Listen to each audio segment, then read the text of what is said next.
3 তারিখ থেকে শুরু হচ্ছে 23 দলের এশিয়ান কাপ বাছাই পর্বের ম্যাচ। বাংলাদেশ কিন্তু ইতিমধ্যে গ্রুপ সি তে আছে, যেটা আপনারা সবাই জানেন, যেখানে বাংলাদেশের প্রতিপক্ষ হোস্ট হিসাবে স্বাগতিক ভিয়েতনাম, এছাড়াও আছে ইয়েমেন এবং সিঙ্গাপুর।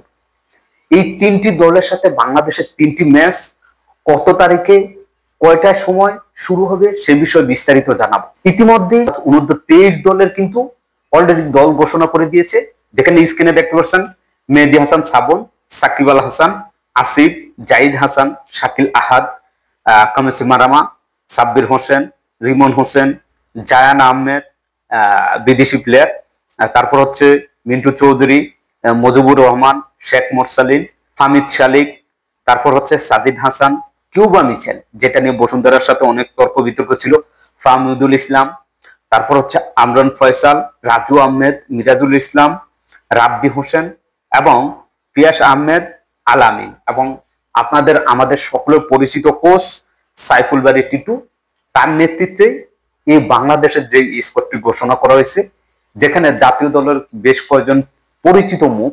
তবে এবার আমরা 23 দল এশিয়া কাপের মূল পর্বে 2026 সালে সৌদি আরবে অনুষ্ঠিত হতে যাওয়া সেই মূল পর্বে আমরা অংশগ্রহণ করবো ইনশাআল্লাহ। দেখা যাক কি হয়। চলেন দেখে নিই গ্রুপ সি তে বাংলাদেশের প্রতিপক্ষ কারা। প্রথম ম্যাচ আগামী 3 সেপ্টেম্বর অর্থাৎ আগামীকালকে, যেহেতু আজকে 2 তারিখ, আগামীকালকে সন্ধ্যা 6টায় ভিয়েতনামের বিপক্ষে বাংলাদেশের প্রথম ম্যাচ। দ্বিতীয় ম্যাচটি অনুষ্ঠিত হবে ভিয়েতনামে এবং সেখানে দ্বিতীয় ম্যাচ আগামী 6 সেপ্টেম্বর, যেখানে ইয়েমেনের বিপক্ষে খেলবে বাংলাদেশ, অর্থাৎ বাংলাদেশ বনাম ইয়েমেন, তাদের সাথে যে ম্যাচটি বাংলাদেশ সময় বিকাল 3টা বাজে অনুষ্ঠিত হবে। গ্রুপ সিতে তৃতীয় ম্যাচ অর্থাৎ 3 নম্বর ম্যাচটি বাংলাদেশ বনাম সিঙ্গাপুর, যে ম্যাচটি অনুষ্ঠিত হবে 9 সেপ্টেম্বর বাংলাদেশ সময় বিকাল 3টায়।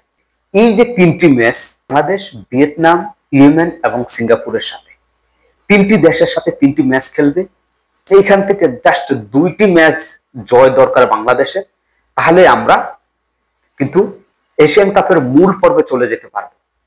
তাই দেখা যাক বাংলাদেশ 29 দল তারা ইয়েমেন কিংবা সিঙ্গাপুরকে যদি না পারে, ইয়েমেন এবং ভিয়েতনাম এই 2টা দলকেই কিন্তু হারাতে হবে। এই ছিল 29 দলের এশিয়ান কাপ বাছাই পর্বের সর্বশেষ আপডেট। খেলাধুলার সকল আপডেট পেতে এসপিএল এর সাথেই থাকুন।